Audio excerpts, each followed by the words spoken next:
Welcome student. আজ আমরা আলোচনা করব মাইটোকন্ড্রিয়া সম্পর্কে। মাইটোকন্ড্রিয়া একটি কোষের গুরুত্বপূর্ণ অঙ্গাণু হিসেবে কাজ করে। সজীব ইউক্যারিওটিক কোষে যে সাইটোপ্লাজমে ইতস্তভাবে ছড়িয়ে থাকা এটা একটা দ্বি-একক পর্দা বেষ্টিত যে সকল গোলাকার, ডিম্বাকার বা সূত্রাকার অঙ্গাণু সবাত শোষণের সময় ক্রেবস চক্র নিয়ন্ত্রণ করে এবং কোষের প্রয়োজনীয় শক্তি উৎপাদন করে তাকে মাইটোকন্ড্রিয়া বলা হয়। এই যে মাইটোকন্ড্রিয়া যদি আবিষ্কার আমরা দেখি তাহলে বিজ্ঞানী কলিকার প্রথম পতঙ্গের পেশিকোষে মাইটোকন্ড্রিয়া পর্যবেক্ষণ করেন। তারপর অল্টম্যান মাইটোকন্ড্রিয়ার নাম দেন বায়োপ্লাস্ট। বিজ্ঞানী বেন্ডা এই মাইটোকন্ড্রিয়ার টার্মটি প্রথম দেন, অর্থাৎ মাইটোকন্ড্রিয়ার টার্ম বা নামকরণ প্রথম প্রবর্তক হচ্ছেন বিজ্ঞানী বেন্ডা। তাছাড়াও মাইটোকন্ড্রিয়ার আরও নাম রয়েছে, যেমন প্লাজমোজোম, প্লাস্টোজোম, প্লাস্টোকন্ড্রিয়া, ভার্মিকল, এটিপি মিল অফ সেল বলা হয়। এতগুলো নাম রয়েছে মাইটোকন্ড্রিয়ার।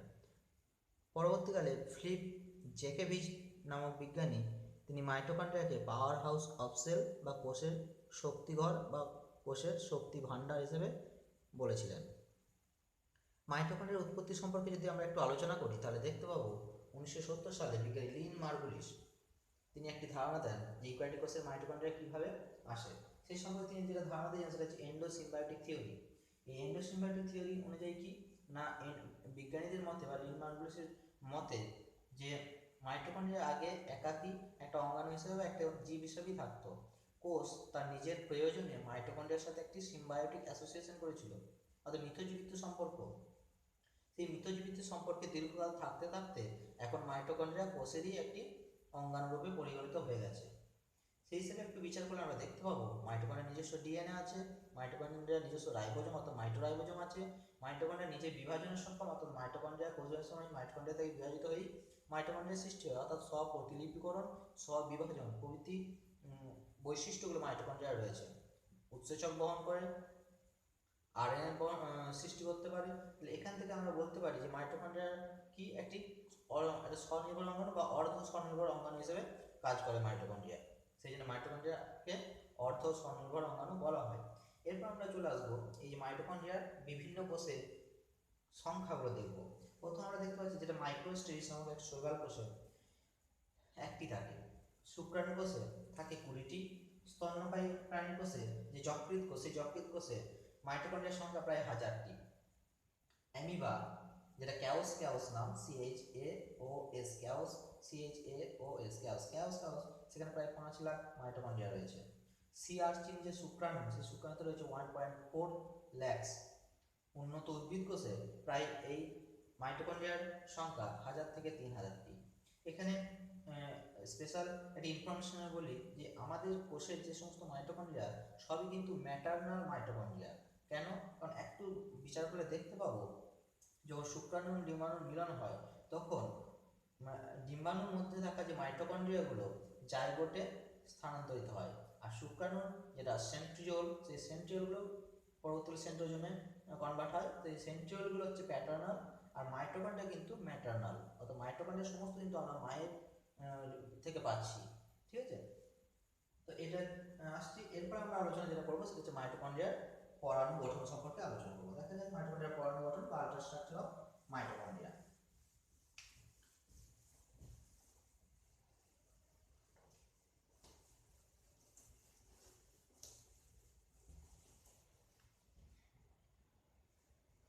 মাইটোকন্ড্রিয়ার পরমাণু গঠন, এই পরমাণু গঠনকে আমরা কয়েকটা ভাবে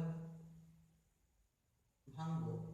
পরমাণু গঠন বা আল্ট্রাস্ট্রাকচার, এই পরমাণু গঠনকে দেখতে পাবো যে কয়েকটা পার্ট আছে। প্রথম হচ্ছে মাইটোকন্ড্রিয়াল মেমব্রেন অর্থাৎ মাইটোকন্ড্রিয়া পর্দা, মাইটোকন্ড্রিয়া পর্দা।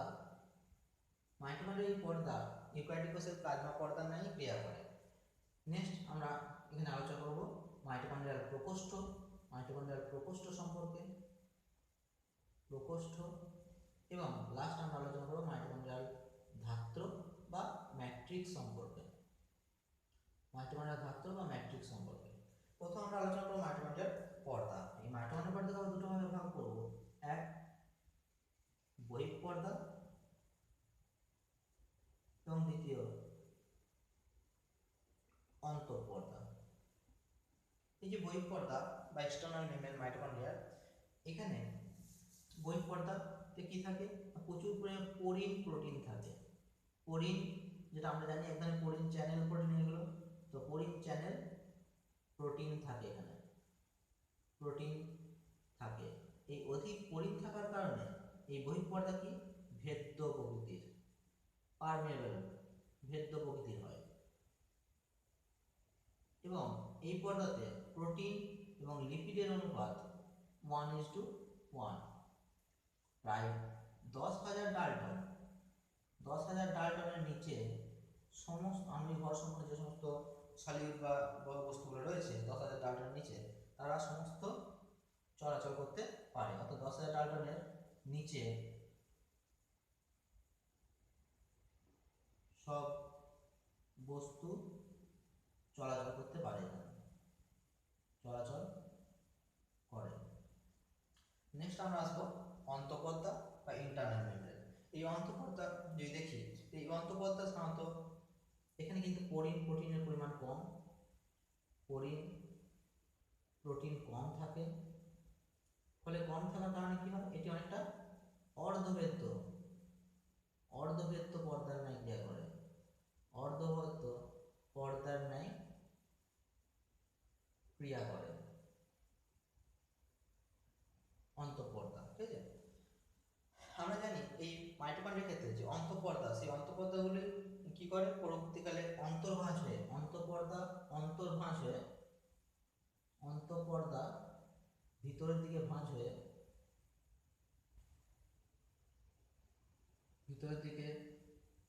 ভাঁজ হয়ে, ক্রিস্টি গঠন করে, ক্রিস্টি, আঙুলের মতো ক্রিস্টি বা আঙুলের মতো প্রবর্তক বা ক্রিস্টি গঠন করে। ঠিক আছে, ক্রিস্টি গঠন করে অন্তঃপর্দা ভাঁজ হয়ে। এই বহিঃপর্দা এবং অন্তঃপর্দার মাঝের যে স্পেস, এই স্পেসটাকে বলা হয় পেরি মাইটোকন্ড্রিয়াল স্পেস বলা হয়। বহিঃপর্দা এবং অন্তঃপর্দার মাঝের যে অঞ্চল তাকে বলা হয় পেরি মাইটোকন্ড্রিয়াল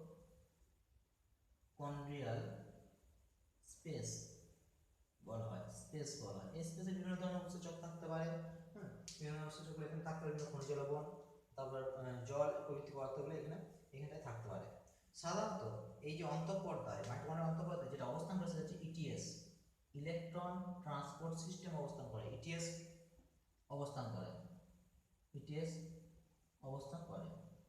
অ্যাকচুয়ালি মাইটোকন্ড্রিয়ার এই অন্তঃপর্দাতেই কিন্তু কি হয় না, মাইটোকন্ড্রিয়ার ম্যাট্রিক্স থেকে প্রোটন বা H+ আয়নগুলি অন্তঃপর্দার বাইরের দিকে গিয়ে একটি ইলেকট্রোফোর মানে একটা ইএমএফ অর্থাৎ ইলেকট্রোকেমিক্যাল একটা গ্রেডিয়েন্ট তৈরি করে, যেটা পরবর্তীতে প্রোটন মোটিভ ফোর্স তৈরি করে, যে প্রোটন মোটিভ ফোর্সটা এটিপিএইচ উৎসেচকের সহায়তায় এটিপি উৎপাদন করে।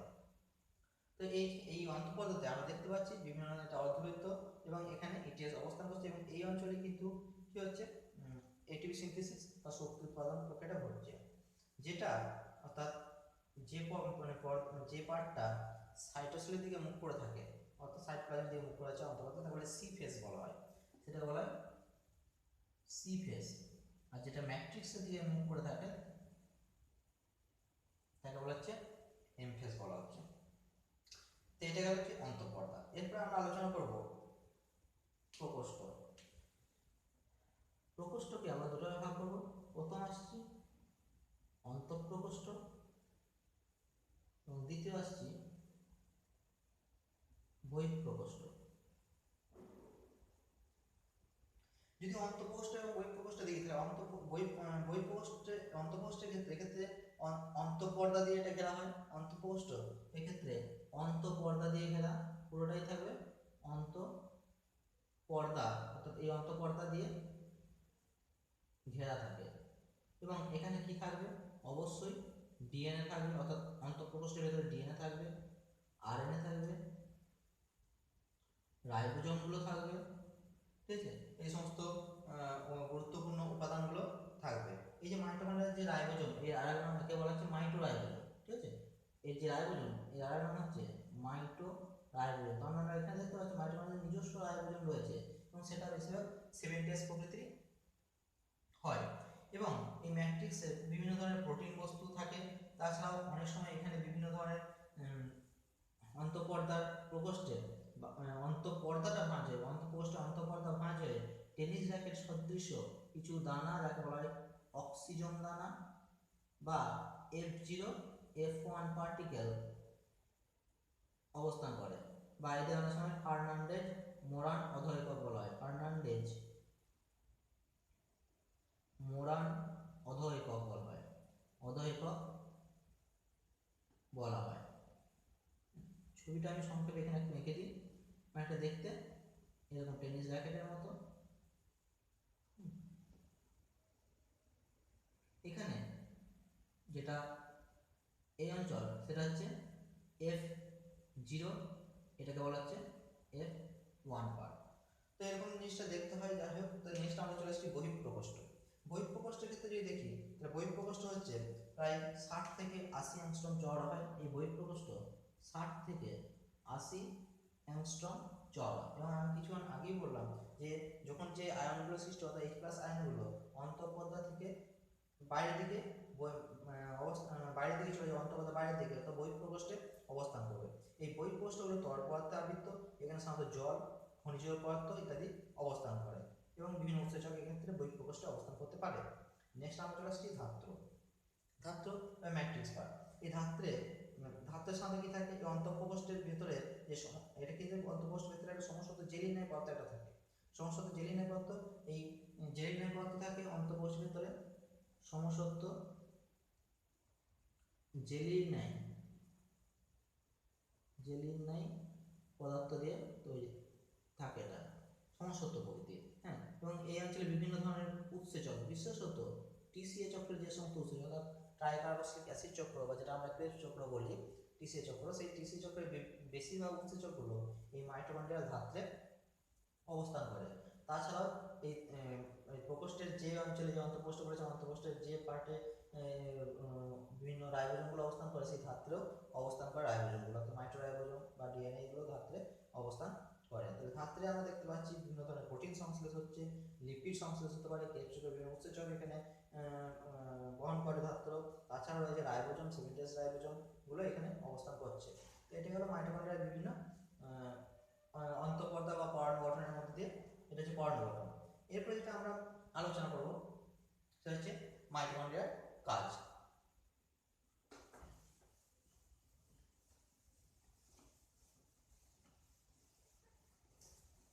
ইতিমধ্যে আমরা মোটামুটি জানতে পেরে গেছি মাইটোকন্ড্রিয়ার বিভিন্ন যে কাজগুলো, সেই কাজ সম্পর্কে দেখছি। প্রথম হচ্ছে কাজ।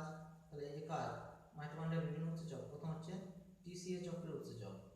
টিসিএ চক্রের বিভিন্ন নিয়ন্ত্রণ তাদের বিভিন্ন উৎসেচক বহন করে। বিভিন্ন টিসিএ চক্রের বিভিন্ন উৎসেচক এখানে বহন করে। দ্বিতীয়, একটা কোষের পাওয়ার হাউস বা শক্তি ঘর হিসেবে কাজ করে, শক্তি ভান্ডার হিসাবে কাজ করে। তাছাড়া 3 নম্বর, কোষের ভিতর ক্যালসিয়াম আয়ন ঘনত্ব নিয়ন্ত্রণ করে।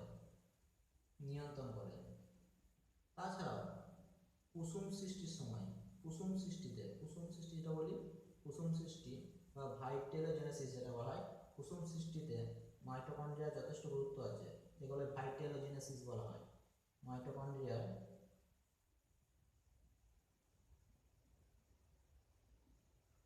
গুরুত্ব আছে। তাছাড়াও অন্তঃপ্রদায় ইটিএস চক্রের মাধ্যমে, ইটিএস বা ইলেকট্রন ট্রান্সফার সিস্টেমের সাহায্যে প্রোটন মোটিভ ফোর্স পিএমএফ, যাকে বলা হয় প্রোটন মোটিভ ফোর্স তৈরি করে এটিপি সংশ্লেষ করে। এবং যে পদ্ধতিতে এটিপি সংশ্লেষ করে যে পদ্ধতিটা বলা হয় অক্সিডেটিভ ফসফোরাইলেশন। কারণ আমরা জানি মাইটোকন্ড্রিয়া অক্সিজেনের উপস্থিতি বিভিন্ন জারণধর্মী বিক্রিয়াগুলো করে। অর্থাৎ এখানে অক্সিজেনের উপস্থিতিতে এটিপি সংশ্লেষ হয়, সেই জন্য এই প্রক্রিয়া বলে অক্সিডেটিভ ফসফোরাইলেশন। 3 ধরনের হয়। এক হচ্ছে ফটোফসফোরেশন, সাবস্ট্রেট লেভেল ফসফোরিলেশন এবং অক্সিডেটিভ ফসফোরিলেশন। ঠিক আছে, তো মাইটোকন্ড্রিয়া যে পদ্ধতির সাহায্যে এটি উৎপাদন করে সেটা হচ্ছে অক্সিডেটিভ ফসফোরিলেশন প্রক্রিয়ার সাহায্যে। তো এই হলো মাইটোকন্ড্রিয়ার কাজ।